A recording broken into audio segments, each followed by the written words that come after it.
Hi friends, मैं सुकल पटेल बोल रहा हूँ। आज हम देखेंगे स्कैटरिंग ऑफ लाइट। एंड यहाँ पे सबसे पहले स्टार्ट कर रहे हैं। The interplay of light with objects around us give rise to several spectacular phenomenon in nature. हमारे लाइट के बारे में हमारे नेचर में बहुत अलग अलग की घटनाएं होती रहती है। The blue colour of the sky. अब सिंपल सी बात है, आप पहले ही आप दिमाग में आए कि भाई स्काई ब्लू कलर का क्यों है। Colour of water in deep sea, mean deep sea में कौन सा कलर होता है। Means the reddening of sun at sunrise and sunset are some of the wonderful phenomenon we are finally with. In the previous class you have learned about the scattering of light by collider particles, and the path of the beam of light passing through the true solution is not visible। देखो ये हमने है ना, आपको ये मालूम है कि भाई हाँ कि भाई स्काई का कलर ब्लू है, पर क्यों है वो हमको नहीं मालूम है। सी का कलर जो डीप सी का कलर है वो डार्किश ब्लू है, तो उसकी वजह क्या है। फिर रेडनिंग होता है भाई, जब सनराइज और सनसेट होता है तब तो हमारा जो बादल जो जैसे वो होते हैं वो रेड कलर के क्यों दिखाई देते हैं, ऑरेंज कलर के क्यों दिखाई देते हैं। उसके बाद जो अगर हम ऐसा सोचने बैठेंगे कि भाई ये हमने कहीं पे कहाँ तक पढ़ा हुआ है, तो नाइन्थ के अंदर हमने ये है जो हमने कोलाइडल पार्टिकल्स हमने देखा हुआ है। कोलाइडल पार्टिकल्स में आपको याद करवा दूँ कैसा था कि जैसे कि कोई एकदम थोड़ा एक गिलास कांच के एक गिलास के अंदर पानी लो, उसके अंदर थोड़ा सा डेटॉल डाल दो तो कैसा धुंधला धुंधला हो जाता है। और उसमें अगर लाइट पास करोगे तो वो क्या होता है, वो स्कैटरिंग होता है, वो फैलता है। क्या होता है, फैलता है। तो वो कोलाइडल पार्टिकल्स है, वही आपको यहाँ पे बताया हुआ है। The path of beam of light passing through a true solution is not visible. तो आपको मालूम है जब हम शक्कर डालेंगे अगर पानी के अंदर और उसको मिला देंगे तो वो क्या पूरी मिल जाती है, और उसमें से लाइट पास करोगे तो आपको पानी के अंदर दिखाई नहीं देगा। पर जब डेटॉल अगर पानी में डाल के अगर लाइट उसमें से पास करोगे तो आपको स्कैटरिंग होता है, वो दिखाई देता है। तो वही आपको नाइन्थ में आपने पढ़ा हुआ है। पर ट्रू सॉल्यूशन में आपने देखा होगा, ट्रू सॉल्यूशन किसको बोलते हैं, जो साफ पानी होता है, इसको आस पास आर पार देख सकते हैं, उसको क्लियरली देख सकते हैं। फॉर एग्जाम्पल अब मैं दूसरा एग्जाम्पल देना चाहूँ कि भाई पानी के अंदर नमक डाला जाए तो कितना पानी नमक क्लियर हो, एकदम घुल जाएगा तो एकदम क्लियर दिखाई देता है। उसमें लाइट मारोगे तो कोई फ़र्क, लाइट पास करोगे तो कोई फ़र्क पड़ेगा नहीं। ओके, तो यहाँ पे अब आगे बढ़ रहे हैं। However, its path become visible through a colloidal solution where the size of the particle is relatively larger। अब देखो, अब ये बोल रहे हैं भाई कोलाइडल सॉल्यूशन के अंदर कि भाई अगर जो पार्टिकल्स की साइज़ होंगे ना, अगर वो बड़े होंगे तो यहाँ पे हम स्कैटरिंग ऑफ लाइट कर सकते हैं, स्कैटर कर सकते हैं। अब आप बोलोगे कि स्कैटरिंग ऑफ लाइट फिर से एक बार आपको याद करवा दो कि भाई अच्छा, एक दूसरा एक्सपेरिमेंट आपको घर पे भी करना हो तो आप कर सकते हो कि पानी लो, पानी के अंदर डेटॉल ना हो तो जो हमारे पास मिल्क होता है, दूध, ओके, वो मिल्क का 1-2 ml डाल दो तो ये धुंधला धुंधला हो जाएगा पानी, और उसमें से लाइट पास करो तो पूरी जगह सब जगह फैल जाएगा। और अकेला पानी हो उसमें से पास करो लाइट तो वो फैलेगा नहीं। तो वो है ना, आप ये प्रैक्टिकल करो तो ये लाइट बंद करके आप ट्राई करना रात को, तो आपको बहुत समझ में आएगा कि भाई स्कैटरिंग क्या होता है। अब यहाँ पे देखेंगे Tyndall effect. The The Earth's atmosphere is the heterogeneous mixture of minute particles. These particles include smoke, tiny water droplets, suspended particles and dust and the molecule of air। अब आपने अपना अपना जो एनवायरनमेंट देखा है उसमें अंदर क्या क्या है, तो हमको मालूम है भाई कि डस्ट है, स्मोक है, वाटर के ड्रॉपलेट्स हैं, फिर सस्पेंडेड पार्टिकल्स हैं, मॉलिक्यूल्स ऑफ एयर है, नाइट्रोजन ऑक्सीजन के, लाइक दैट। ओके, तो वो आप समझ सकते हो। तो बहुत सारा, इसलिए हम उसको बोलते हैं heterogeneous mixture. When a beam of light striking such fine particles the path of beam become visible. अब ये क्या बोल रहा है, ये ऐसा बोल रहा है कि इतनी सारी चीज़ जो हमारे एनवायरनमेंट के अंदर है, जब आप लाइट मारोगे ना तो हमको क्या दिखाई देगा, वो पाथ ऑफ बीम दिखाई देगा। क्या दिखाई देगा, पाथ ऑफ बीम। अब आप बोलोगे कि सर इसका मीनिंग समझाओ। सिंपल सी बात है, एक हैवी टॉर्च लेना, हैवी टॉर्च का मीनिंग कि जिसका लाइट बहुत दूर जाता हो, वो टॉर्च लेके अगर आप आकाश में ऐसे आप ट्राई करोगे ओपनली तो कैसा लगता है, जैसे कि वो बीम पूरी दिखती है। दूसरा एक दूसरा बताता हूँ। जब अपने अपने एरिया के अंदर जब सर्कस दिखाने आते हैं तो उसकी जो फ्लड लाइट होती है वो हमको दिखाते हैं भाई, वो उसके छत से जो मारते हैं वो बताने के लिए कि यहाँ पे सर्कस आया हुआ है और आप देखने आओ। वो खुद की मार्केटिंग करते हैं। तभी भी वो लाइट बीम हमको दिखाई देती है। क्यों दिखाई देती है? क्योंकि एनवायरनमेंट में सारे particles, dirts, water molecule, water droplets, molecules, वो सब है इस वजह से। ओके, तो ये आपने देखा ही होगा। अब आगे बढ़ रहे हैं। तो light reaches after being reflected diffusely by these particles. The phenomenon of the scattering of light by the colloidal particles gave rise to Tyndall effect, which you have studied in class 9. This phenomenon is seen when a fine beam of the sunlight enter a smoke-filled room through a small hall. अब ये देखो, आपको बता रहा है कि भाई Tyndall effect आपने कहाँ पे देखा हुआ है। तो सिंपल सी बात है, एक काम करना आप कि जहाँ पे धूप आती होगी ना हमारे घर के अंदर, तो आपको करना क्या है, वहाँ से छोटा सा जो स्ट्राइक होती है हमारे दरवाजे पे, तो वहाँ पे अगर एक छोटा सा होल होगा ना, तो यहाँ पे आप घर के अंदर आके आप उसको देखोगे ना, तो एक छोटी सी पतली सी जो धूप की एक रेज होगी वो हमारे घर के अंदर घुसती हुई ऐसा दिखाई देगी। और एक छोटा सा जो लाइट का एक सिंपल सा बॉल जैसा जो आपको ज़मीन के अंदर ऊपर दिखाई देगा, तो वो जो लाइट है ना, डस्ट की वजह से हमको वो पूरा एक बीम दिखाई देगा। उसको ही बोलते हैं टिंडल इफेक्ट। अब दूसरी जगह आप कहाँ पे देखा होगा, तो जंगल के अंदर भी आपने वो टिंडल इफेक्ट आपको दिखाई देता है। पर डस्ट हो तो ज़्यादा। अब आप बोलोगे सर दूसरा कोई एग्जाम्पल, तो आपने कभी अगर लेज़र शो देखा हो तो आपको मालूम पड़ेगा। लेज़र शो में क्या करते हैं कि लेज़र शो के अंदर सबसे पहले गैस या फॉग छोड़ते हैं, और वो गैस छोड़ने के बाद क्या करते हैं, उसके ऊपर लेज़र लाइट्स डालते हैं, तब जाके हमको लेज़र लाइट दिखाई देती है, अदरवाइज़ हमको दिखाई नहीं देगी। ओके, तो ये आपको उसको टिंडल इफेक्ट के या बेस्ट एग्जाम्पल है मैं जो आपको बता रहा हूँ। Tyndall effect can also be observed when the sunlight passing through a canopy of dense forest. Here, tiny water droplets in the mist scattered light. अब देखो ये इसका मीनिंग क्या हुआ कि एक्चुअली क्या होता है, जब जंगल के अंदर क्या होता है कि बारिश गिरती है, तो उसकी वजह से क्या होता क्या है कि उसके जो पानी के जो छोटे छोटे ड्रॉपलेट्स होते हैं ना, वो एनवायरनमेंट में घूमते रहते हैं। और होता क्या है कि जब इन दैट सिचुएशन, जब अगर कोई धूप अगर उसके ऊपर गिरेगी तो हमको कैसा दिखता है, तो सिंपल सी बात है, हमको उसके अंदर एकदम जैसे रेज, जैसे बीम्स, जैसे लाइट के पूरी बीम्स या रेज वो पास होती है और जंगल के अंदर नीचे पड़ती है, तो बहुत बहुत खूबसूरत नज़ारा होता है, वो देखने जैसा होता है। और आप इसे आप देखोगे अगर ये सारी डिस्कवरी चैनल्स में आपने देखा होगा बहुत जगह पे भी। ओके, तो ये भी आप देख सकते हो। The colour of the scattering light depend on size of the scattering particles. Very fine particles scattered mainly blue light, while particles of large size scatter light of long wavelength. It is if the size of the scattering particles is large enough, then the scattering light may even appear white. देखो यहाँ पे क्या है कि actually situation ऐसा होता है कि बहुत ज़्यादा पार्टिकल्स बड़े होंगे ना, तो भी कोई ज़रूरत कोई फ़ायदा नहीं है। पर जो थोड़े लिटिल बिट छोटे होते हैं ना, तो उसमें होता क्या है मैं आपको बताऊं कि जो पार्टिकल्स होते हैं, जो लाइट्स अगर हम रेज पास करते हैं ना, वाइट लाइट, तो उसमें होता क्या है कि वो फैलता है। अब आप बोलोगे फैलता है का मीनिंग क्या है? जैसे मैंने आपको बताया वो डेटॉल वाला जो ऑप्शन बताया, तो उसके अलावा आपको मैं बताऊं, अगर आप वाइट लाइट अगर पास कर रहे हो कहीं से भी, तो सिचुएशन क्या होता है कि ब्लू जो लाइट हो, ब्लू लाइट है ना, विबग्योर, आपको मालूम है विबग्योर ब्रांड, वो जो हमने इसके थोड़े ही पहले, मैं इसके एक दो वीडियो पहले ही बताया था, विबग्योर जो हमारा रेनबो होता है उसके अंदर जो कलर्स होते हैं उसको विबग्योर के शॉर्ट फॉर्म में हमको याद रखा है। तो वहाँ पे क्या होता है कि विबग्योर के अंदर जो सबसे शॉर्टेस्ट वेवलेंथ का मीनिंग क्या होता है, जब कोई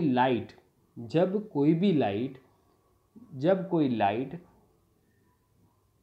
पार्टिकल्स में से पास होगी, तो सबसे पहले सबसे पहले जो ब्राइटनिंग होगा वो ब्लू कलर होगा। कौन सा कलर होगा? Blue colour. अगर वो लाइट थोड़े और दूर जाएगी उसके बाद वो धीरे धीरे धीरे विबग्योर के फॉर्म के फिर जो लास्ट में रेड होता है रेड फॉर्म के अंदर वो जाएगी। होप सो आपको ये समझ में आ गया होगा। अल्टीमेटली आपको ये क्वेश्चन दिमाग में आता होगा कि सर मैं आपको एक दूसरा एग्जांपल भी देता हूँ, यहाँ पे आगे आएंगे बहुत सारे एग्जांपल्स। तो यहाँ पे इन शॉर्ट आपको दिमाग में ये रखना है कि ब्लू लाइट जो होती है उसकी वेवलेंथ छोटी होती है और जो रेड लाइट होती है उसकी वेवलेंथ ज़्यादा होती है।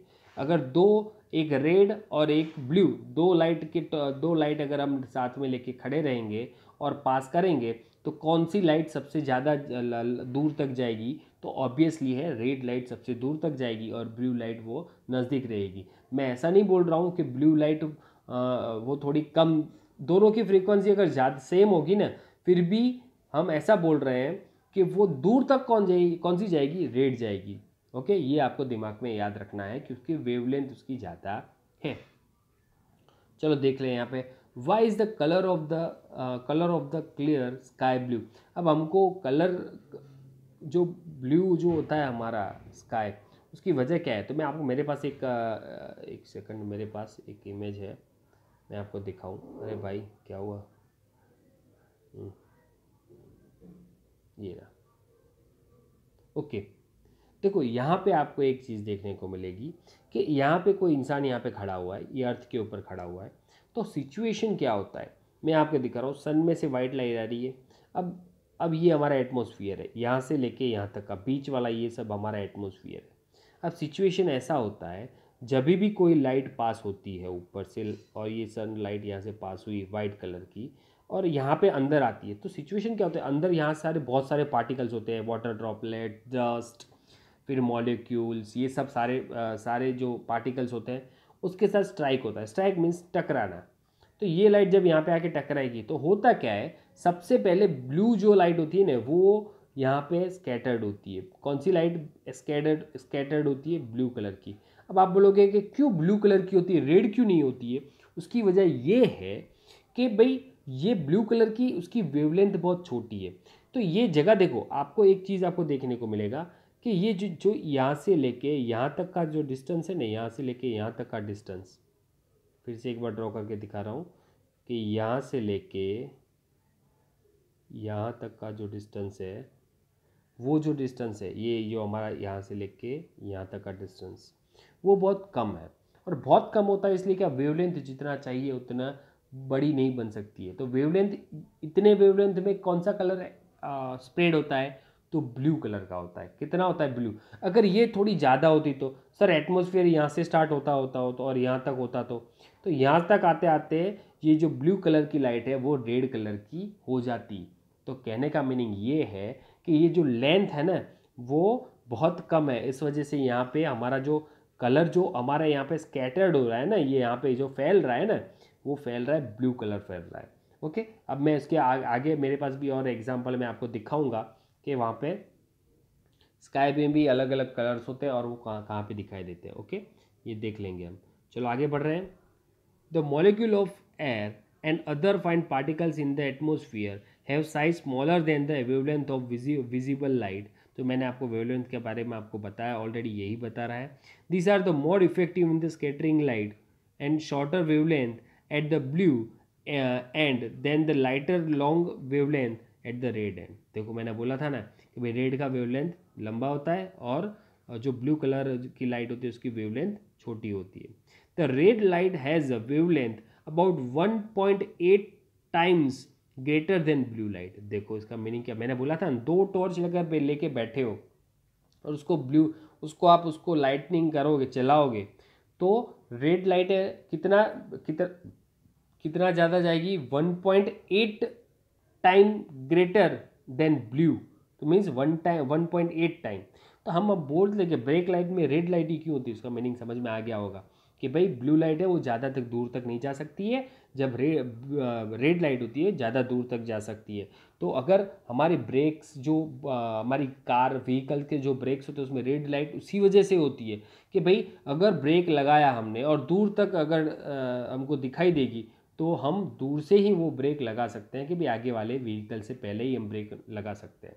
तो इसलिए ही उसका रेड कलर होता है। इवन कहीं पे भी डेंजर कलर होता है ना, तो उसका हर एक डेंजर चीज़ का कलर जो रेड होता है, उसकी वजह ही ये है कि वो लंबे दूरी तक वो दिखाई देता है।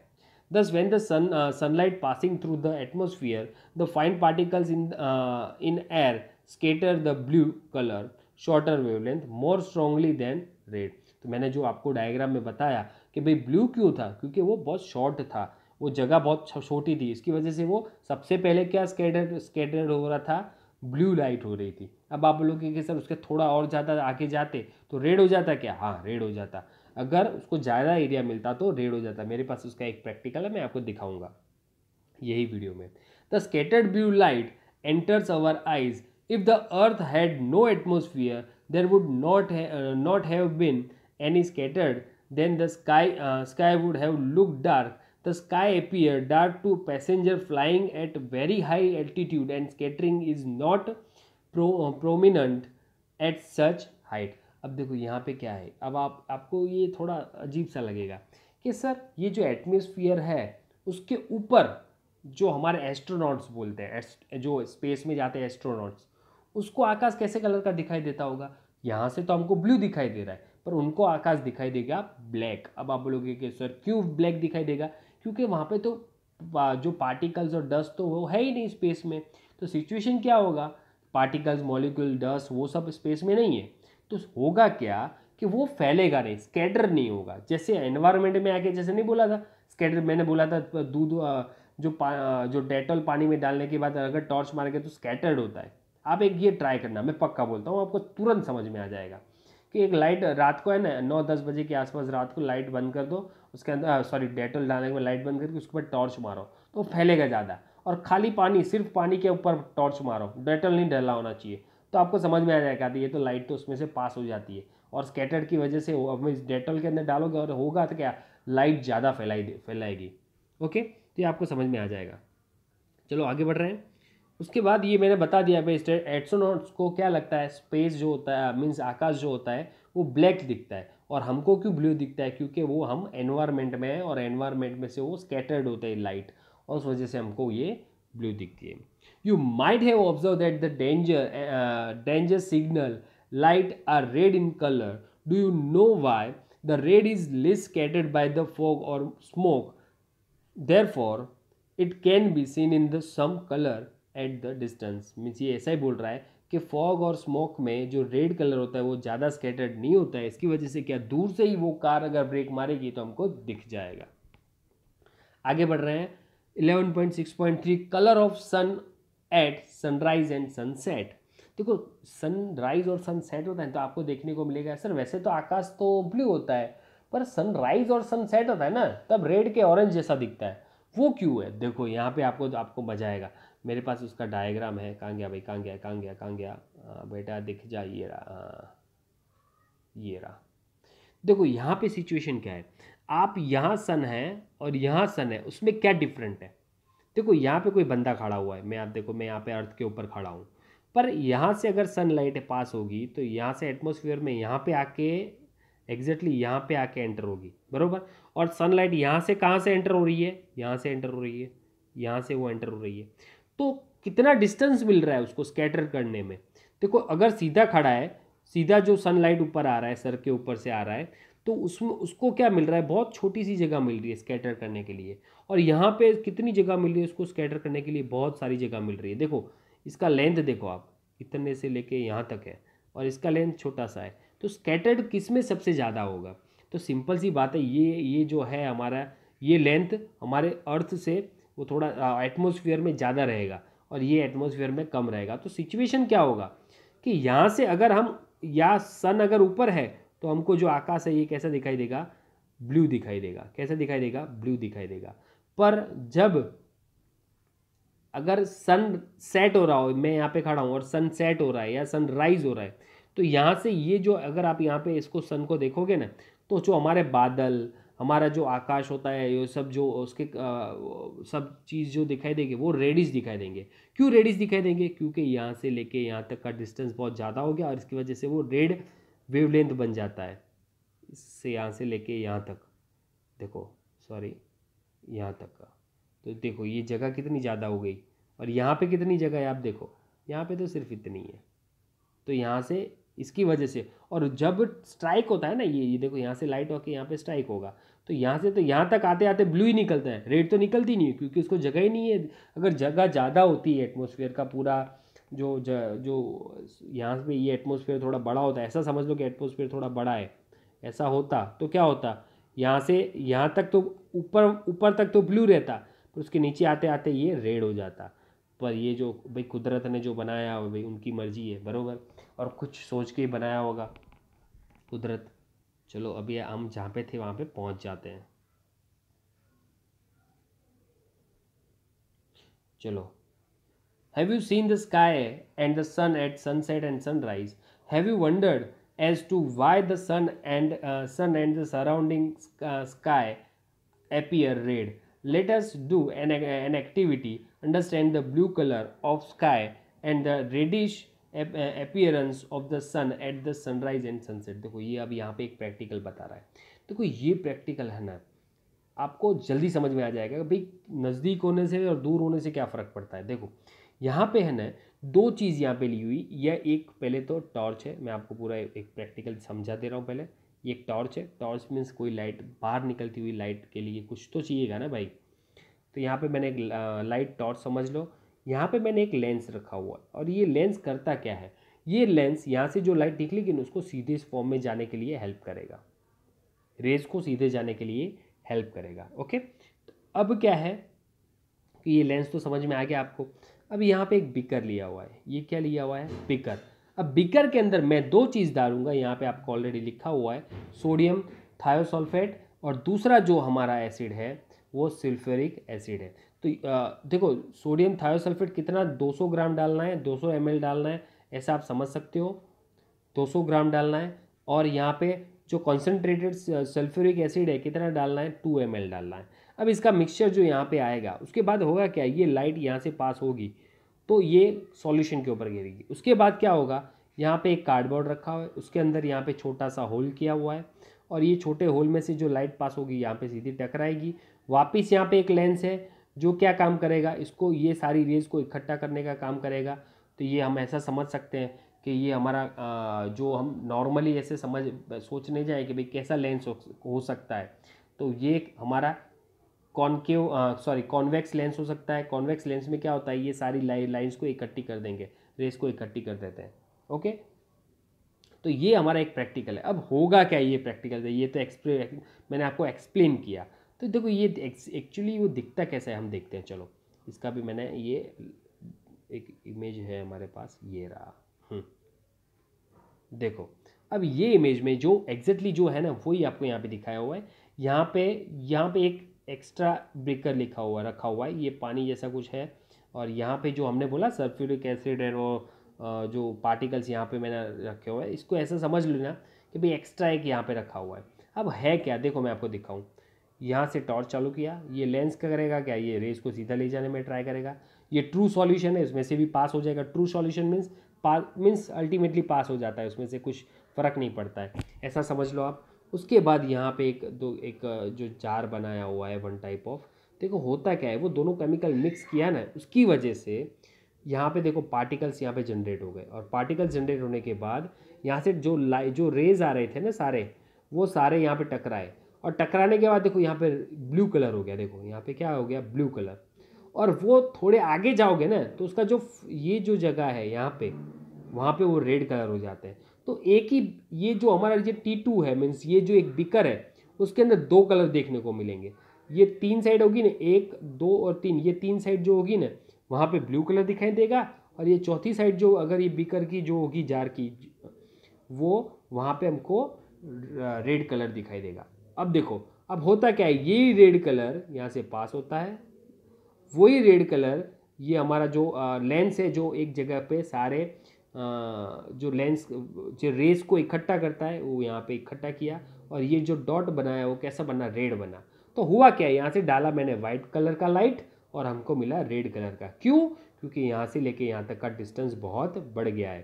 तो इससे हुआ क्या, देखो पहले स्टार्टिंग में ब्लू था, तो मीन्स अगर वो अगर नज़दीक होता है तो ब्लू कलर होता है और दूर होता है तो रेड कलर होता है। तो मैंने आपको यही बताया होता वो डायग्राम के अंदर, मैंने आपको यही बताया था। ये डायग्राम के अंदर कहाँ गया बेटा, ये रहा, ये डायग्राम के, ये नज़दीक था, यहाँ से सन, देखो यहाँ पे सन है, यहाँ पे सन नज़दीक है, तो ये ब्लू कलर दिखाई देता है। पर जब सनराइज और सनसेट होता है तब क्या होता है, सन बहुत दूर होता है और यहाँ पे स्कैटर करने के लिए उसको जगह ज़्यादा मिल जाती है, इस वजह से हमको वो रेड दिखाई देता है। तो होप्स आपको ये समझ में आ गया होगा। हम आगे बढ़ रहे हैं, देख लेते हैं। यू विल फाइंड अब देखो ये पूरा यहाँ पे दिया हो गया, इसको पढ़ने की ज़रूरत नहीं है। अब मैंने जो आपको प्रैक्टिकली पूरा समझा दिया तो इसको पढ़ के कोई फ़ायदा नहीं है दिखाने का। चलो आगे बढ़ रहे हैं। This activity demonstrates the scattering of light that the help you to understand the bullish color of the sky and the reddish appearance of the sun at the sunrise and sunset। इसलिए हमको sunrise और sunset में हमको reddish colour दिखता है। Light from the sun near the horizon passing through the thicker layer of the air and larger distance of the earth atmosphere become a reach our eyes. Means यहाँ से जो larger यहाँ से लेके यहाँ तक पहुँचने में जगह बड़ी है, इस वजह से हमको पहुँचते पहुँचते रेड कलर का हो जाता है। However, light from the sun overhead would travel relatively shorter distance.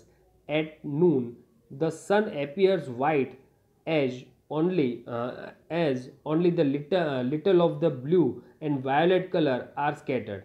Near the horizon, most of the blue light and shorter wavelength are scattered away by the particles. Therefore, the light that reach our eyes in longer wavelength, this gives a rise to the reddish appearance of the sun। तो मैंने आपको बताया कि यहाँ पे क्या जगह कम होती है, यहाँ पे जगह कम होती है, इसलिए वो यहाँ पे कौन सा करेगा, ब्लू करेगा, और यहाँ पे जगह ज़्यादा होती है तो ये हमारा जो मीन्स एटमोसफियर में जगह ज़्यादा होती है। देखो एक्चुअली क्या है, यहाँ से लेके यहाँ तक का, तो यहाँ पे जगह ज़्यादा है, और यहाँ पे आप देखोगे ना तो यहाँ पे तो बहुत कम जगह दिखाई देगी, यहाँ से लेके सिर्फ यहाँ तक है, तो कितनी कम जगह है। ओके, तो आपको ये होप्स हो ये आपको समझ में आ गया होगा। तो अगर आपको ये वीडियो, ये पूरी सीरीज़ अगर आपको ये पसंद आई हो तो please like, subscribe and share करें। और ये वीडियो पूरा प्लेलिस्ट आपके पास यहाँ पे रखा हुआ है। तो आप एक काम करिए कि अगर ऐसा हो तो एक दिन बैठो और सारे वीडियोज़ एक बार देख लो, तो आपको एक साथ में जल्दी समझ में आएगा। तो thank you for watching this video. अगर आपको वीडियो पसंद है लाइक, सब्सक्राइब एंड शेयर करें।